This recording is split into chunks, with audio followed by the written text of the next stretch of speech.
प्रभुने घेतला तुम्हारी हरी एका उभरी जन्म प्रभुने घेतला पाप्यांचा आसरा ख्रिस्त जन्माचा इशारा काही जगोटी जन्मे तुझी ख्रिस्त तारणारा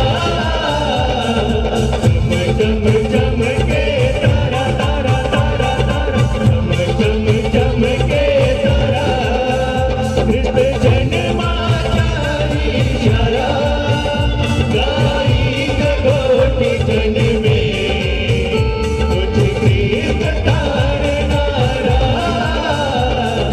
चम चम के तारा तारा तारा तारा चम चम के तारा नवी दूतांचा मेळा जमला सांगती प्रभू जन्मला उद्धवलो की गौरव देवा शांती असो मानवा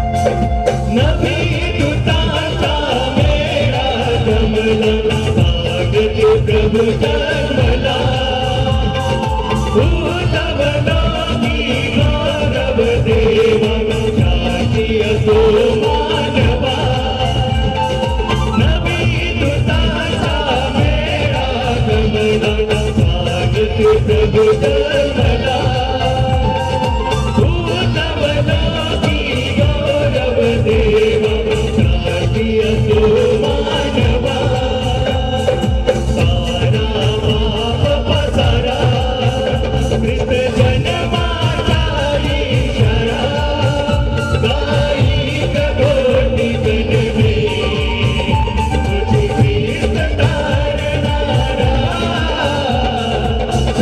चम चम के तारा तारा तारा तारा चम चम के तारा ख्रिस्त जन्माचा इशारा काही जगोटी जन्मे तुझी ख्रिस्त तारणारा चम चम चम के तारा तारा तारा तारा चम चम के तारा गुरवे करुणी मागे निघाली प्रभू बाळा बघण्याला मेंढपाळ ही धावत आले प्रभू बाळा भेटल्या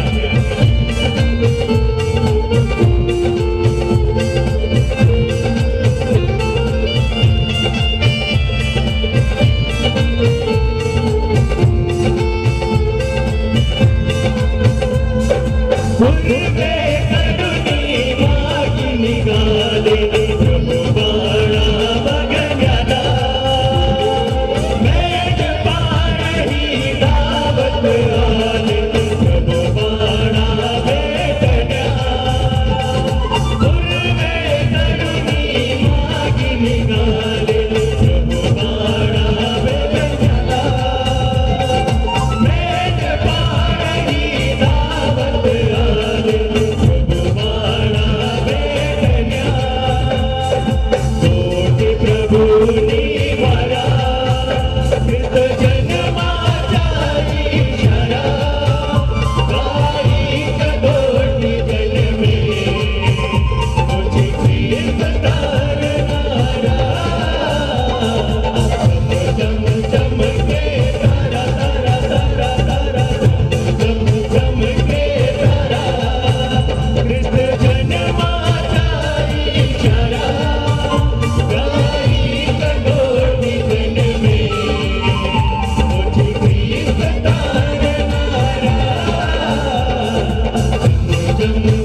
गरीब येशू दुनिया मालूम काफी लोकांनी तारा आलो जुगे धरती मालिक भोरगा राजोरा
क्या किसी ने कभी ये किया बेथलेहम जन को बेटा दिया आया सच है प्रभु पापियों के लिए बन के मानव जन्म ले लिया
और झुक झुक के सिजदा किया।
त्याच्या खांद्यावर सत्ता राहील, त्याला अद्भुत मंत्री, समर्थ देव, सनातन पिता, शांतीचा अधिपती म्हणतील.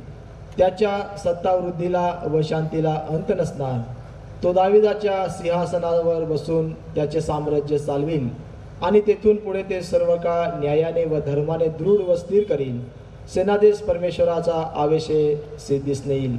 देवा, त्याच्या वाचलेल्या सत्याने पवित्र वचनाला आशीर्वाद पाठव.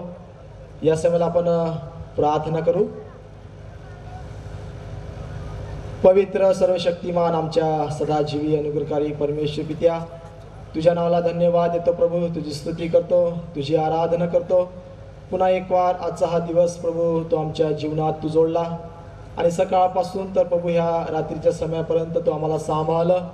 पुन्हा एक वार तुझं गौरव, तुझी स्तुती, महिमा, तुझी आराधना करण्याची ही सुवर्ण संधी प्रभू आम्हाला तू आमच्या जीवनात तू जोडली, त्याबद्दल आम्ही पुन्हा एक वार तुझ्या नावाला धन्यवाद देतो, तुझी स्तुती करतो. आणि प्रभू तुझ्या अद्भुत महान त्या परमदयेबद्दल आम्ही तुझं गुणगान गात तुझ्या नावाला धन्यवाद देतो. प्रभू आम्ही विशेष करून प्रार्थना करतो आजचा जो ख्रिसमसचा जो कार्यक्रम प्रभू आज दुधाळे मंडळीच्या द्वारे या ठिकाणी संपन्न होत असताना दळ परमेश्वर पित्या आज हा संपूर्ण होणारा कार्यक्रम प्रभू तू आशीर्वादित कर. तुझी कृपादृष्टी, तुझा अनुग्रह आणि तुझ्या पवित्र आत्म्याचं मार्गदर्शन उभ्या संपूर्ण कार्यक्रमांवर तू बनून राहू देस आम्ही तुझ्याकडे प्रार्थना करतो. देवबापा तुझ्या अद्भुत दयेबद्दल, तुझ्या योजनेबद्दल आम्ही आभार मानतो, तुझ्या नावाला धन्यवाद देतो. प्रभू 2025 या वर्षा अगोदर तू या जगामध्ये तू जन्माला आला आणि देवबापा तुम्ही आपलं ते तारणाचं उद्धाराचं कार्य त्या वधस्तंभावरती जाऊन तू पूर्णत्वास नेलं. त्यात तुझ्या तारणाच्या योजनेबद्दल आम्ही तुझं गुणगान गातो. प्रभू तू आमच्यावर दया केली प्रभू आणि त्या सर्व मलिन अशा परिस्थितीमधून तू आम्हाला बाहेर काढलं. अनेक आनंदाची तारणाची बातमी प्रभू तू आमच्या कानी तू दिली. त्या सर्व तुझ्या अपार दयेबद्दल, तुझ्या चांगुलपणाबद्दल पुन्हा एक वार तुझा गौरव करीत तुझ्या नापाशी येतो. प्रभू इथून पुढचा जो संपूर्ण कार्यक्रम आहे तो आम्हा सर्वांसाठी तू आशीर्वादित कर. तुझ्या वचनाच्या द्वारे प्रभू तू आम्हाला आशीर्वादित कर. हीच आम्ही तुझ्याकडे प्रार्थना आणि विनंती करतो. आदरमान, महिमा, गौरव प्रभू परमेश्वर पित्या तुझे तुला अर्पण करतो. प्रभू येशूच्या नावाने प्रार्थना तुला सादर करतो म्हणून तो ऐक पित्या. आमेन. बरं, या समयाला आपण देवाच्या वचनाकडे आपण जाणार आहोत आणि मी विनंती करतो की आपल्यामध्ये देवाचे दास रेव्हरेंड अन्नपोळी पळाक साहेब पुढे येतील आणि ते आपल्याला देवाच्या वचनामधून ते मार्गदर्शन करतील. आजच्या या सुदिन समयासाठी मी परमेश्वराला धन्यवाद देतो. ख्रिस्त जन्मोत्सवाचा कार्यक्रम आपण या ठिकाणी साजरा करीत आहोत व दुधाळे शिवार प्रिय मंडळीच्या वतीने आपण या ठिकाणी उपस्थित झालेला आहात. आपणा सगळ्यांचं शब्दसुमनाने स्वागत तर झालेलंच आहे, परंतु प्रियांनो आजचा जो दिवस आहे किंवा आजच्या दिवसाचं जे महत्त्व आहे, प्रभू येशू ख्रिस्ताच्या जन्माच्या नंतर कालगणनेमध्ये बदल झाला आणि कालगणना येशू ख्रिस्ताच्या जन्मापासून पुढे म्हणजे इसवी सन पूर्व आणि इसवी सनानंतर या प्रकारे गणण्यात आली. प्रभू येशूचा जन्म या भूतलावरती झाला, त्याच्या मागे हेतू आणि उद्देश फक्त एकच आहे की परमेश्वराने मानवाची भेट घेतली. मनुष्य देवापासून दूर गेला होता आणि देवापासून दूर गेलेला मनुष्य पुन्हा देवाजवळ यावा ही देवाची इच्छा होती आणि ही देवाची इच्छा असल्यामुळे परमेश्वराने मानवाचा अवतार घेतला व या भूतलावरती त्याने येणं केलं. खरं पाहिलं असता ज्या वेळेला आपण नाताळाचा संदेश किंवा नाताळाच्या गोष्टी ऐकतो, पूर्वापार आपल्याला ह्या माहिती असतात, परंतु सर्वप्रथम मी लहान लेकरांसंगती बोलू इच्छितो. लहान लेकरं थोडा वेळ इकडे लक्ष द्या. गोष्ट ऐकायला आवडते तुम्हाला? स्कूलमध्ये, घरामध्ये आम्ही लेकरांना गोष्टी सांगतो. एका रात्री फार छानपैकी थंडी पडलेली होती आणि अशा थंडीच्या वातावरणामध्ये काही मेंढपाळ अरण्यामध्ये शेकोटी करून आपली मेंढरं राखत होते.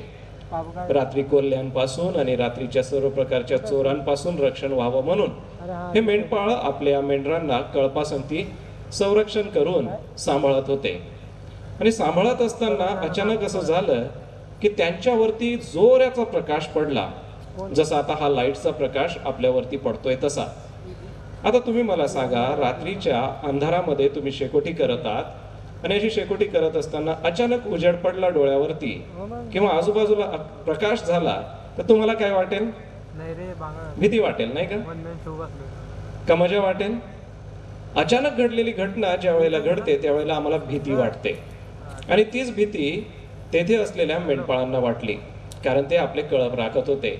परंतु त्यांनी सावरलं आणि त्यांच्या संगती एक देवदूत बोलू लागला आणि त्या देवदूताचं बोलणं झाल्यानंतर अचानक आकाशामधून खूप सारे देवदूत आले आणि ते गाणं गाऊ लागले. जसं आता सुंदरशी गीतं आमच्या तरुण संघाने गायली. नेहमीच ते प्रभूचं गौरव करत असतात. प्रभुदेवा तरुण संघाची सेवा आशीर्वादित करो. बायबल आम्हाला असं म्हणतं की त्याच परिसरात मेंढपाळ रानात राहून रात्रीच्या वेळी आपले कळप राखत होते, तेव्हा प्रभूचा दूत त्यांच्या जवळ उभा राहिला. प्रभूचे तेज त्यांच्या भोवती प्रकाशले आणि त्यांना मोठी भीती वाटली. तेव्हा देवदूत त्यांना म्हणाला, भिवू नका, कारण पहा जो मोठा आनंद सर्व लोकांना होणार आहे त्याची सुवार्ता मी तुम्हास सांगतो. त्यांनी ज्या वेळेला तो प्रकाश पाहिला ते घाबरले, परंतु त्यांना देवाने सांगितलं देवदूतांच्या द्वारे की जो मोठा आनंद सर्व लोकांना होणार आहे त्याची सुवार्ता मी तुम्हाला सांगतो. आणि मग असं सांगितल्यानंतर तुम्ही आणि मी जर त्या मेंढपाळांमध्ये असतो तर आपण काय केलं असतं? साहजिकच आहे, आपल्याला उत्सुकता वाटली असती, कारण की रात्री अचानक आलेल्या ह्या प्रकाश पडणाऱ्या व्यक्तीने अशी गोष्ट सांगितली की आमच्यासाठी दाविदाच्या गावात तारणारा जन्माला आलाय. मग त्यांनी काय केलं? घाईघाई केली, धावपळ केली. आता रात्री किती वाजले असतील ते माहिती नाही, परंतु ते धावत धावत घाईघाईने गेले आणि बघतात तर काय, ते बेथलेहेम नावाच्या गावामध्ये शोधू लागले की कुठं आहे ते बाळ, कुठं आहे ते बाळ. आणि ते शोधत असताना त्यांना एक गव्हाणी दिसली, एक गोठा त्यांना दिसला. आणि त्यांनी बघितलं की जी गोष्ट आम्हाला त्या एंजल्सनी, त्या देवदूतांनी सांगितली होती, ते बाळ तर गव्हाणीत आहे. आणि मग त्यांनी गेले, त्याचं दर्शन घेतलं आणि दर्शन घेऊन येऊन सगळ्यांना सांगितलं. रात्रीच्या वेळी जातात, दर्शन घेतात आणि आल्यानंतर लोकांना सांगतात. बरं, काही दिवसानंतर असं झालं की ते बाळ ज्या ठिकाणी होतं त्या ठिकाणी आता काही दिवसानंतर पूर्व दिशेकडून काही विद्वान लोक, काही अभ्यास करणारे लोक एका ताऱ्याचा अभ्यास करून त्या ताऱ्याच्या मागे चालत चालत आले आणि बरोबर ज्या ठिकाणी ते बाळक होतं त्या ठिकाणी तो तारा त्यांना घेऊन गेला. आणि त्या लोकांनी सोनं, ऊद आणि गंधरस नावाची जी मौल्यवान अर्पणं असतात ती अर्पणं बाळ येशूच्या चरणापाशी अर्पण केली. आणि त्यांना पुन्हा तो देवदूत भेटला आणि त्या देवदूताने त्यांना म्हटलं की दुसऱ्या वाटेने आता निघून जा, दुसऱ्या वाटेने निघून जा, कारण की हेरोद हा मुलांचा घात करणार आहे.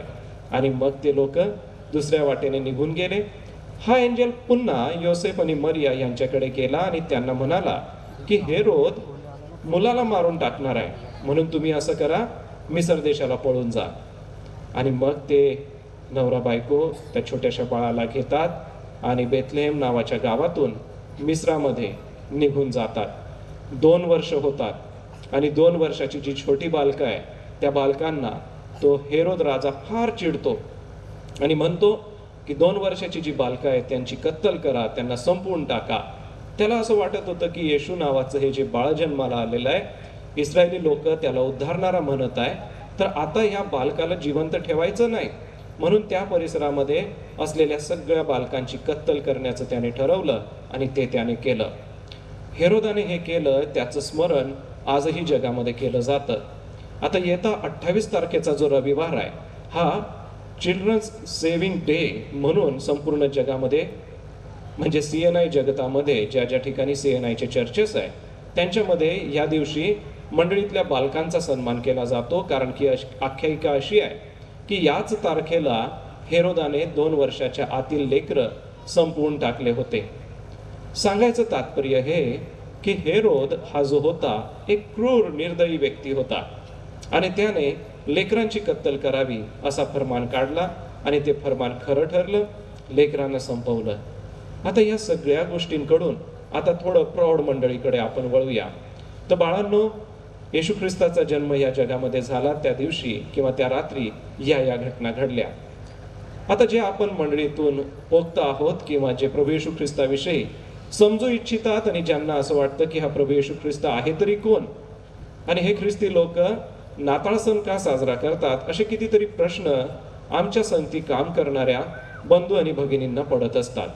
आणि म्हणूनच आम्हाला त्यांना सांगायला पाहिजे की नाताळ म्हणजे नेमकं काय. बघा, परमेश्वराने मातीचा मनुष्य घडला आणि त्याच्यामध्ये जीवनाचा श्वास फुंकला आणि मनुष्य जीवधारी झाला. परमेश्वराने त्याच्या फासळीतून नारीची निर्मिती केली आणि नर व नारी असे ते निर्माण झाले.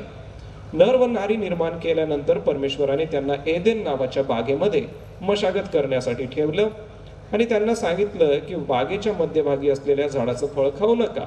परंतु त्यांनी ते खाल्लं आणि देवापासून त्यांची ताटातूट झाली.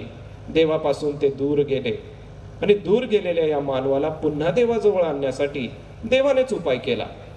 देवाने काय केलं तर आपला एकुलता एक पुत्र या जगामध्ये पाठवला आणि त्याच्यावरती जो कोणी विश्वास ठेवतो त्याला त्याने सर्व काळचं जीवन दिलं. जसं योहान 3:16, देवाने जगावर एवढी प्रीती केली की त्याने आपला एकुलता एक पुत्र दिला, यासाठी की जो कोणी त्याचवर विश्वास ठेवितो त्याचा नाश होऊ नये, तर त्याला सार्वकालिक जीवन प्राप्त व्हावे. देवाने जगावर प्रीती केली, याचा अर्थ देव प्रेम करणारा आहे. तुम्हाला आणि मला प्रीतीचं ज्या वेळेला बोलायचं असतं किंवा प्रीती ज्या वेळेला सांगायची असते, त्यावेळेला कशा प्रकारे आपण प्रीती सांगतो? जशी एखादी आई असते, आपल्या लेकराला जवळ करते, कुरवाळते, तिला बघून आम्हाला कसं वाटतं की हे बाळ आहे, हे माझं बाळ आहे. ज्या वेळेला एखादी हंबरडा फोडणारी गाय असते, त्या गायीचा जे वासरू ज्या वेळेला हंबरडा फोडतं त्यावेळेला ती गाय त्याला कसं जवळ करते? गाई हे कळतं गाईला की मी माझ्या लेकराला जवळ करावं, आपल्या जगिक आईलाही वाटतं की मी माझ्या बाळाला जवळ करावं.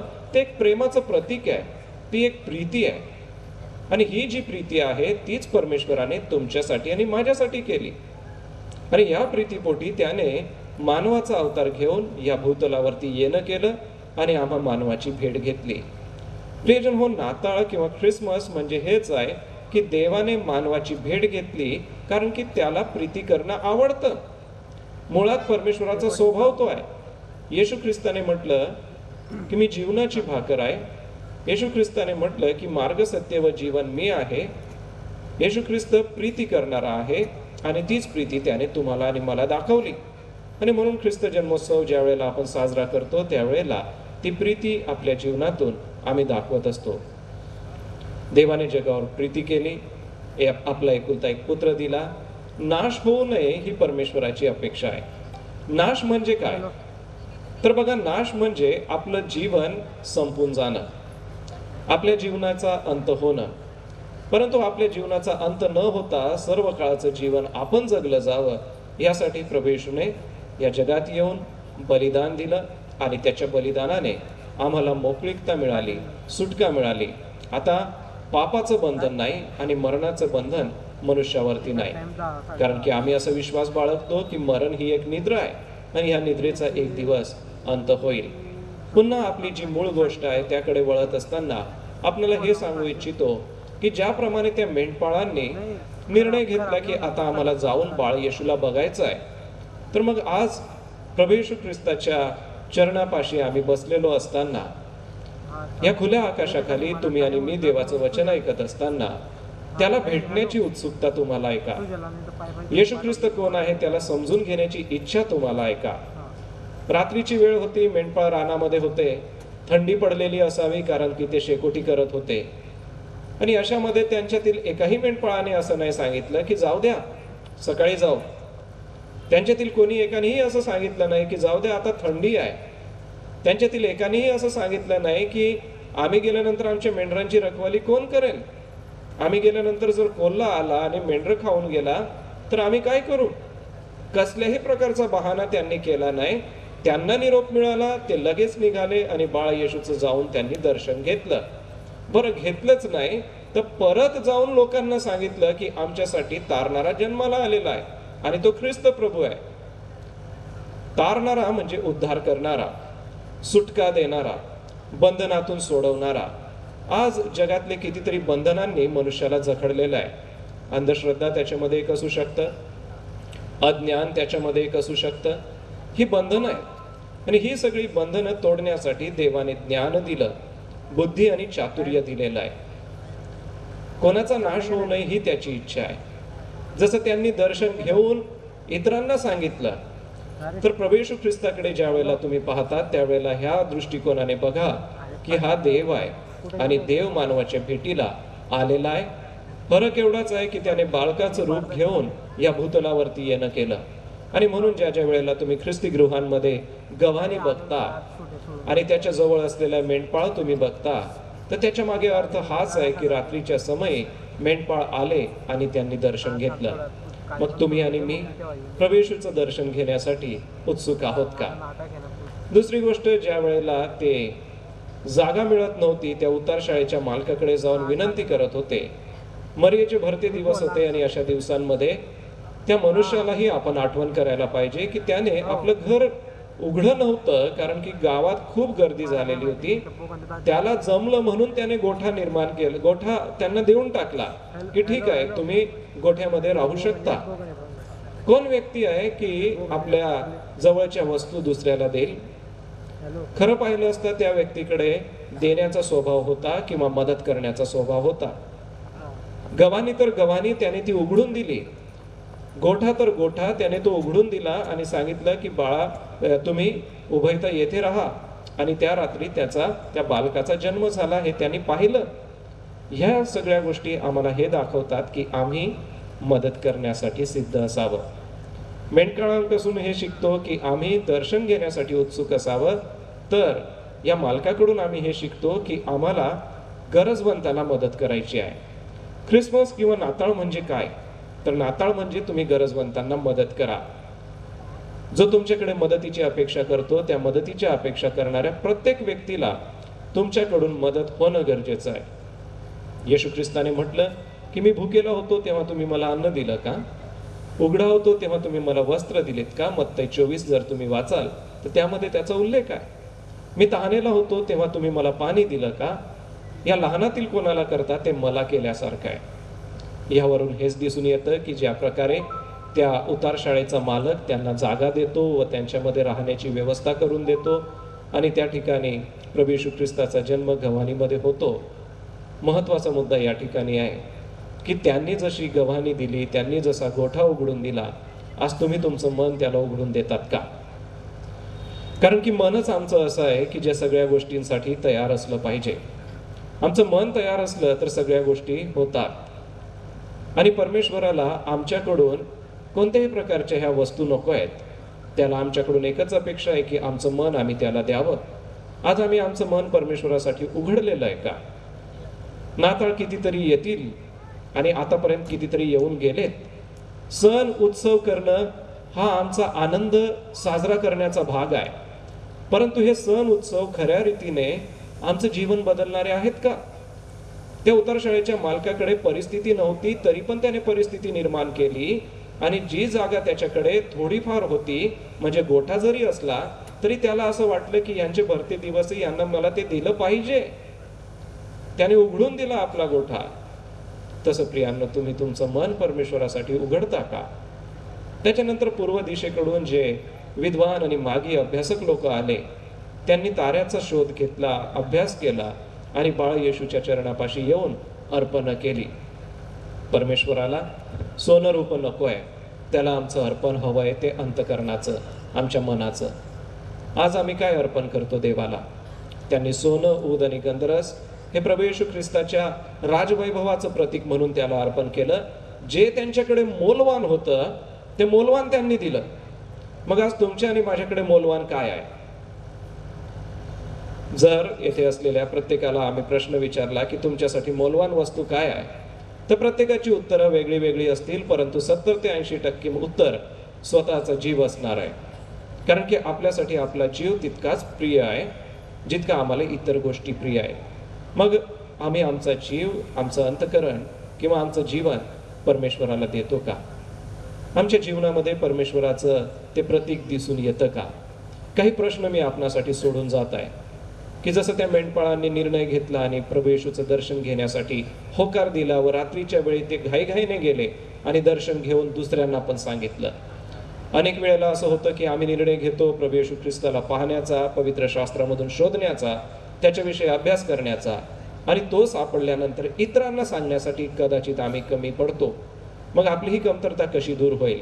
तर आपली ही कमतरता दूर होण्यासाठी आपल्याला प्रयत्न करावे लागतील, आपल्याला सांगावं लागेल. दुसरी गोष्ट, जसा तो उतार शाळेचा मालक ज्याने आपलं घर उघडं करून दिलं, आपला गोठा उघडा करून दिला, तुम्ही तुमचं मन परमेश्वरासाठी उघडं करता का? आजची सायंकाळ ती त्याच्यासाठी आहे की तुम्ही तुमचं मन परमेश्वरासाठी उघडं करा.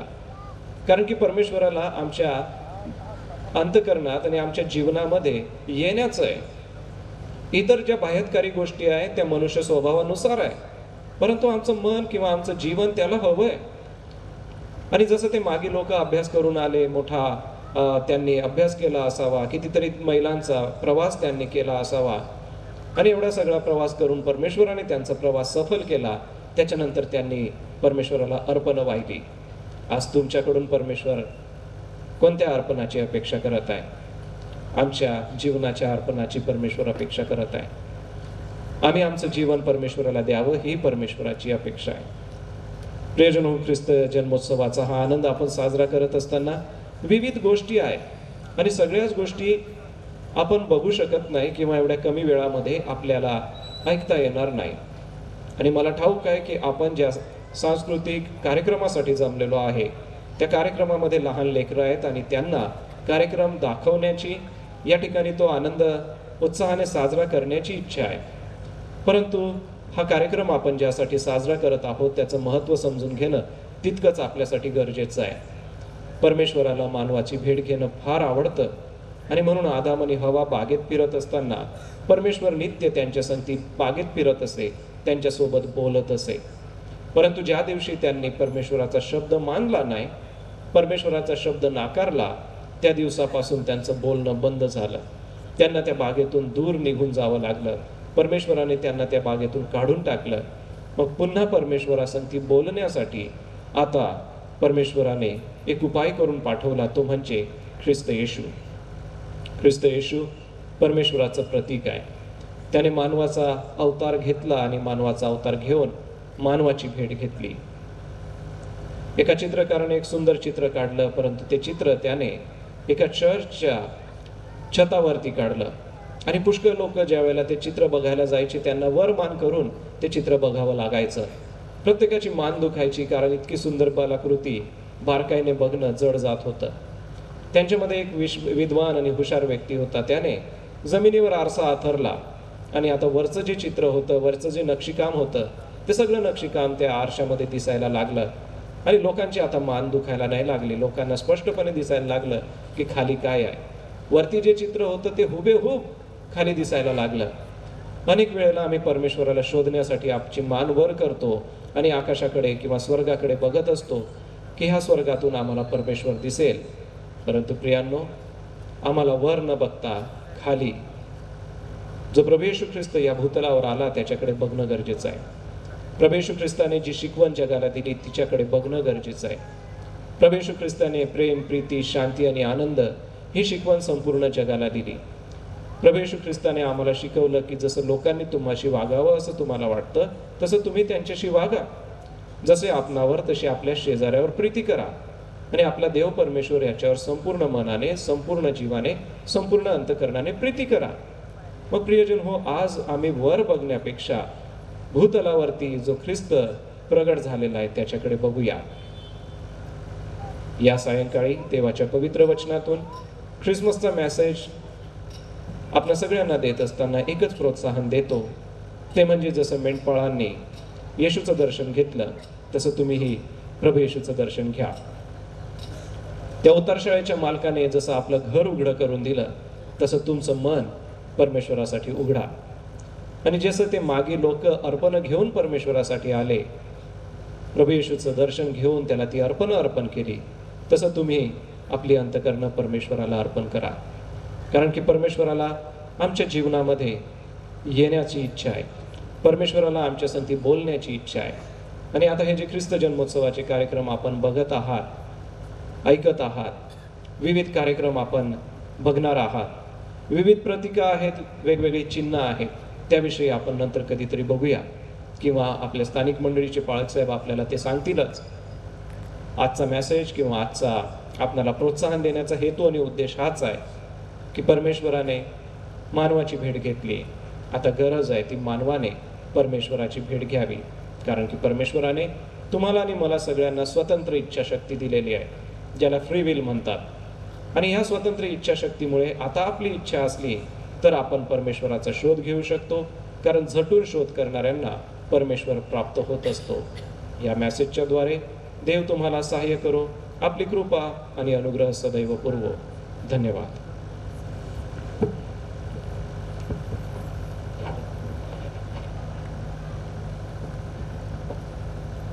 थँक्यू. बाळासाहेबांचे आभार मानतो. सुंदर परमेश्वराचं वचन त्यांनी आमच्याकडे आणलेलं आहे. सदैव आपण प्रभू ख्रिस्ताचा येण्याचा जो जन्माचा जो उद्देश आहे तो सदैव आपण आपल्या जीवनामध्ये आपण लक्षात ठेवूया आणि आपलं जे ख्रिस्ती विश्वासाचं जे जीवन आहे ते आपण जगण्याचा आपण प्रयत्न करूया.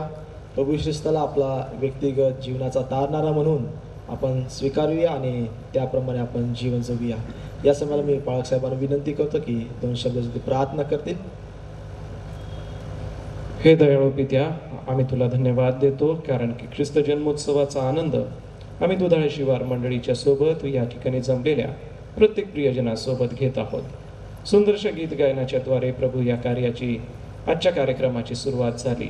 तरुण मंडळीसाठी आम्ही आभार मानतो कारण की प्रभू गीत गायनाचं सुंदरसं दान तू तरुण संघाला दिलेलं आहेस आणि त्याच्याद्वारे प्रभू तुझी स्तुती तुझ्या समोर झालेली आहे.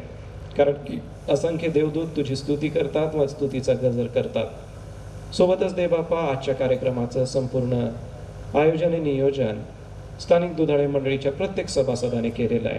आमच्या मंडळीचे पाळक साहेब, पंचमंडळ मंडळीतले प्रत्येक सभासद, आमच्या संडे स्कूलची प्रिय लेकरं आणि तरुण संघाचे सर्व सभासद, महिला मंडळ आणि सोबतच पुरुष मंडळ, या सगळ्यांना प्रभू आम्ही तुझ्या हाती देतो व ख्रिस्त जन्मोत्सवाचा आनंद या ठिकाणी आनंदाने साजरा करत असताना पडद्याच्या मागे ज्या ज्या प्रियजनांनी कष्ट केलं आहे त्यांचीही आम्ही आठवण करतो आणि सोबतच या कार्यक्रमासाठी ज्यांनी आपला वेळ आपलं सर्वस्व खर्च केलं आहे प्रभू त्यांनाही तुझ्या हाती देतो.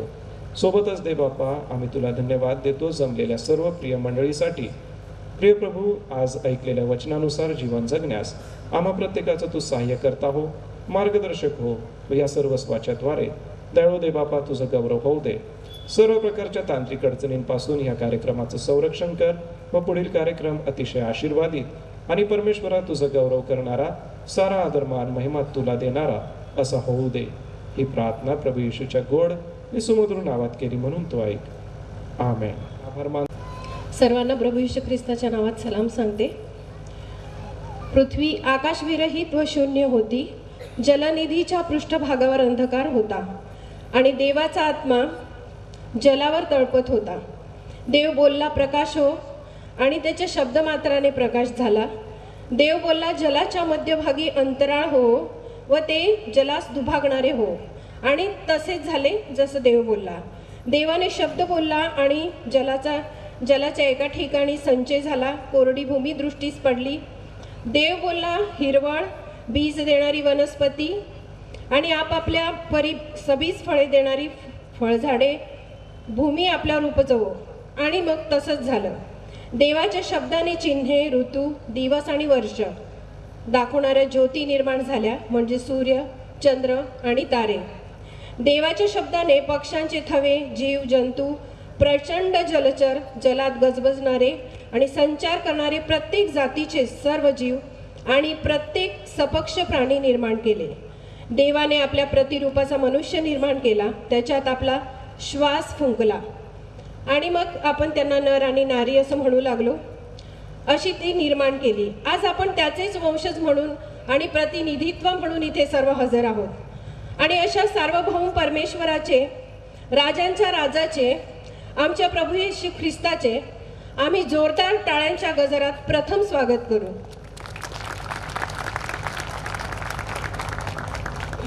आपण ज्याची निर्मिती सुंदर उदाहरण म्हणून येथे उपस्थित आहोत त्या आपल्या प्रत्येकाचे दुधाळे शिवार मंडळीकडून मी प्रतिनिधित्व करत आहे आणि सर्वांचं स्वागत करत आहे.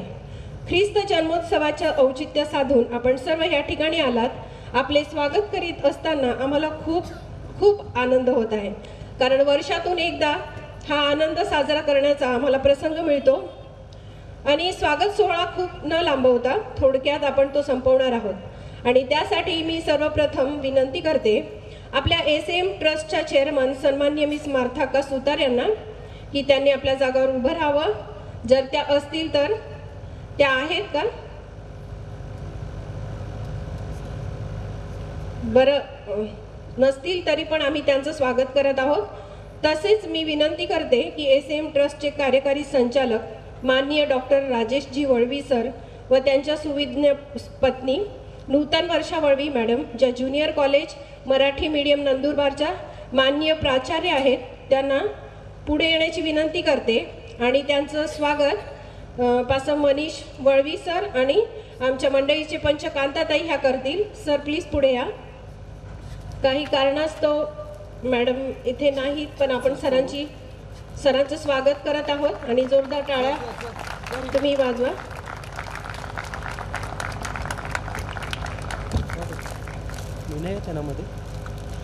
तसेच काही अतिशय महत्त्वाचे घटक ज्यांच्याशिवाय हा कार्यक्रम पार पडू शकत नाही आणि त्यांच्या येण्याने ह्या कार्यक्रमाला सुरक्षितता आणि शोभा येते असे आमचे लाडके पोलीस निरीक्षक नियंत्रण कक्ष नंदुरबार श्री महेंद्र चव्हाण सर यांचे स्वागत करण्यात येत आहे आणि त्यांना विनंती करते की त्यांनी पुढे यावं आणि मंडळीचे वडील जॉर्नेस वर्गीस दादा हे त्यांचं स्वागत करतील अशी मी त्यांना विनंती करते. स्वागत होत असताना आपण टाळ्यांचा गजर करूया.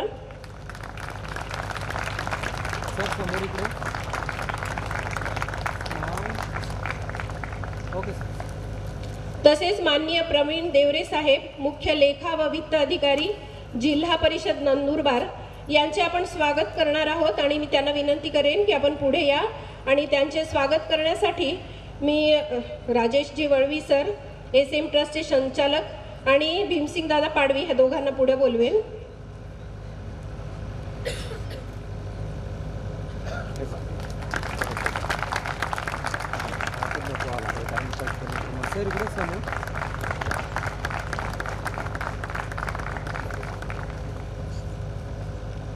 Thank you sir. तसेच माननीय उपाध्यक्ष SM ट्रस्टचे नंदुरबारचे हर्षानंद कालू सर आणि त्यांच्या सुविद्य पत्नी सुषमा कालू ज्या प्रायमरी मराठी माध्यमच्या प्राचार्य आहेत, तर त्यांनीही पुढे यावं अशी मी त्यांना विनंती करते. बरं ते नाहीत तर माननीय ट्रस्टी सुरेश जांबिलसे अंकल जर असतील तर त्यांनी जागेवरच उभं राहावं. आम्ही तुमचं तिथे स्वागत करतो अंकल आणि त्यांचं स्वागत करण्यासाठी मनोज दादा यांना मी विनंती करते.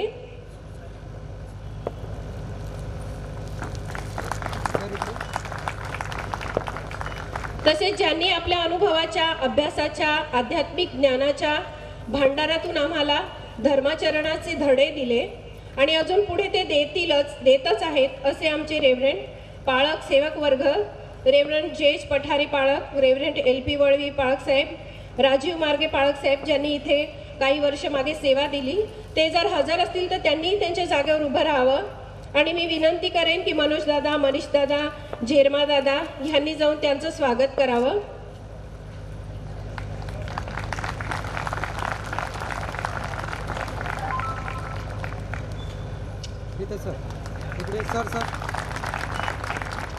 अशा रीतीने आम्ही हा स्वागताचा कार्यक्रम आटोपता घेत आहोत. तसं आमच्यासाठी तुम्ही सर्वच विशेष आहात का की तुम्ही तुमचा वेळ घेऊन इथे आलेला आहात आणि आमच्या आनंदात तुम्ही आनंद साजरा करायला आलेला आहात. मी तुमच्या सर्वांचं प्रभू येशू ख्रिस्ताच्या नावात स्वागत करते आणि आमच्या लेकरांचं स्वागत करते ज्यांनी पूर्ण महिना प्रॅक्टिस केली आहे आणि त्यांनी खूप एफर्ट्स घेतले आहे. त्यांचा अभ्यास बाजूला सारून त्यांची कोचिंग वगैरे, तर तुम्ही आता मन लावून राकेश चिंचपाडाहून आलेले तुम्ही पण पुढे या.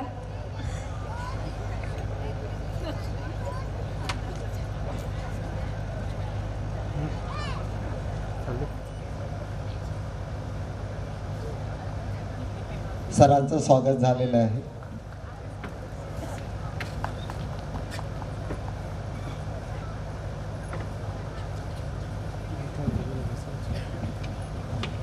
आता आपण पुढील कार्यक्रमासाठी वळणार आहोत. पुन्हा संडे स्कूल गर्ल्सकडून एक सुंदरसं गाणं डान्स आहे, मसिया आया है.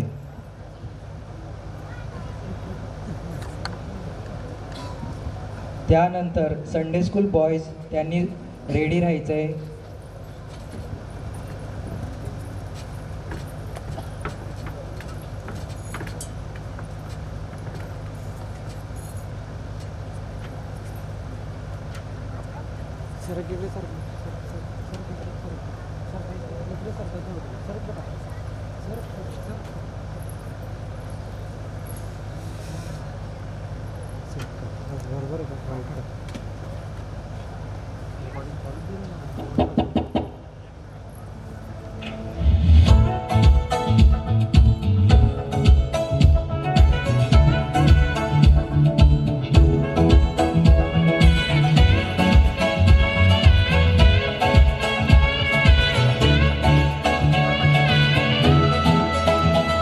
मसीहा आया है, जग में खुशियाँ लाया है, सारे जहां में आज ये पैगाम आया है। मसीहा आया है, जग में खुशियाँ लाया है, सारे जहां में आज ये पैगाम आया है। मसीहा आया है, जग में खुशियाँ लाया है।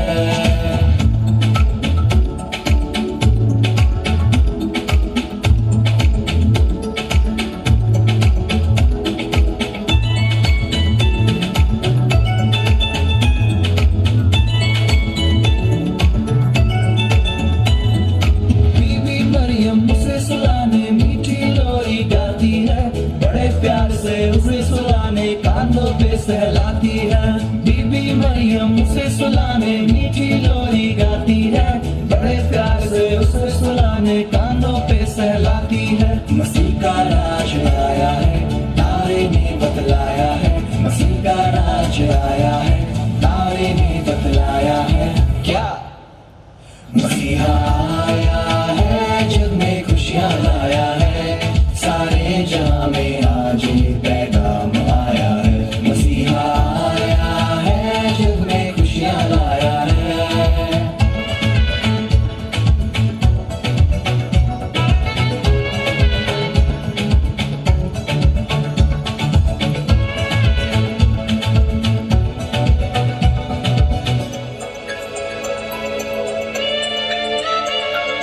ठोकर मारो सूट बूट को, पहले दिल को साफ करो, जो भी होगा दुश्मन अपना पहले उसको माफ करो। ठोकर मारो सूट बूट को, पहले दिल को साफ करो, जो भी होगा दुश्मन अपना पहले उसको माफ करो। मसीह का राज आया है, तारे ने बतलाया है, मसीह का राज आया है, तारे ने बतलाया है। क्या मसीहा आया है, जग में खुशियाँ लाया है, सारे जहां में आज ये पैगाम आया है। मसीहा आया है, जग में खुशियाँ लाया है, सारे जहां में आज ये पैगाम आया है। मसीहा आया है, जग में खुशियाँ लाया है।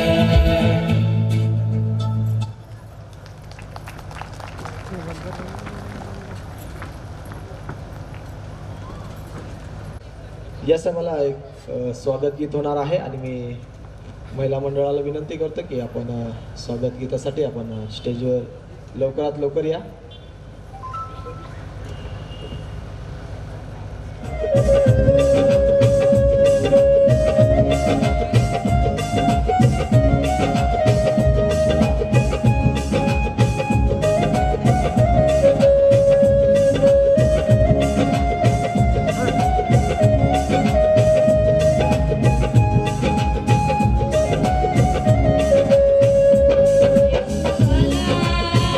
येशू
धन्यवाद करतो सुंदरशा गीतासाठी.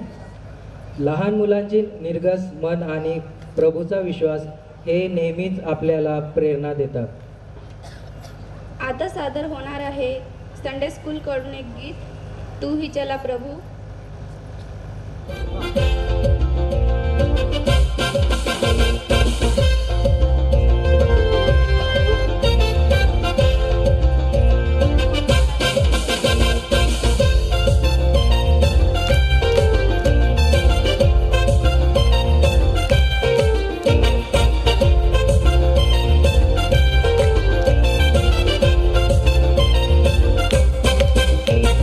छोटा सा मन छोटा जीवन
ठेवतो देवाची ज्योत आपल्याला मार्ग उजळवते.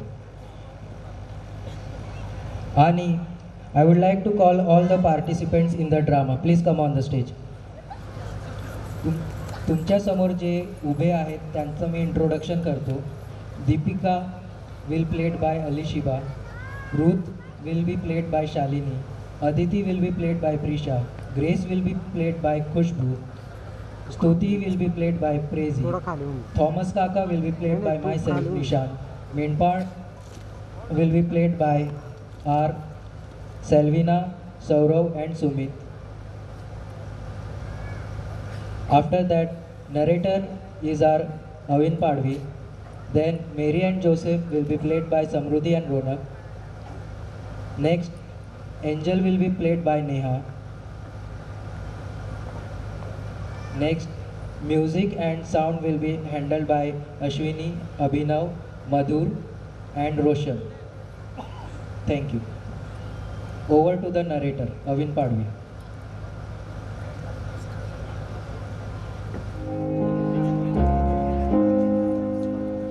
Silent night, holy night, all is calm, all is bright. Wrong young virgin, mother and child, holy infant, so tender and mild, sleeping. Scene पहिला. दीपिका चर्चमध्ये बसलेली असताना. नाताळ जवळ आलाय. सर्वत्र आनंद, प्रकाश आणि गाणी आहेत. पण काही हृदयांना शांती नाही. काहींना वाटते की देव शांत आहे आणि तेथूनच विश्वासाची परीक्षा सुरू होते. तेवढ्यात रुथ प्रवेश करते आणि म्हणते,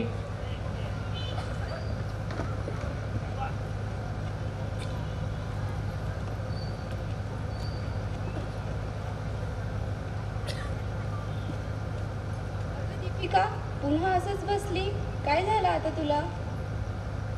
रुथ, मी खूप प्रयत्न केला. नोकरी नाही, पैसा नाही, प्रार्थना देखील केली, पण देव उत्तरच देत नाही. मला असं वाटतं की देव मला विसरून गेला आहे.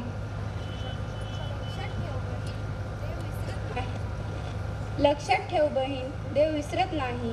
देवदूताने मरियमला सांगितले, का काहीच अशक्य नाही. ती तर मरियम होती, ती खास होती, मी तर काहीच नाही. तेवढ्यात अदिती आत येते, फोनवर बोलत हसत.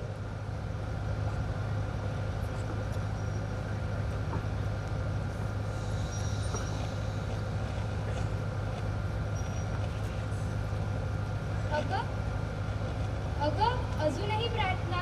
दीपिका, आयुष्य प्रार्थनेने नाही, कृतीने चालतं. स्वतः प्रयत्न कर, देव काही देणार नाही. विश्वास म्हणजे प्रयत्न थांबवणं नाही अदिती, तो देवावर भरोसा ठेवणार आहे. बरं, तुम्ही धार्मिक लोक, मी निघते आता. माझ्या आयुष्यात देव नको.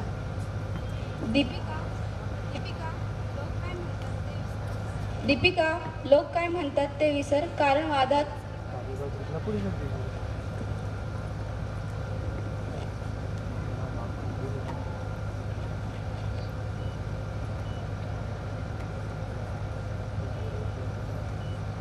सीन दुसरे. जगाचे आवाज.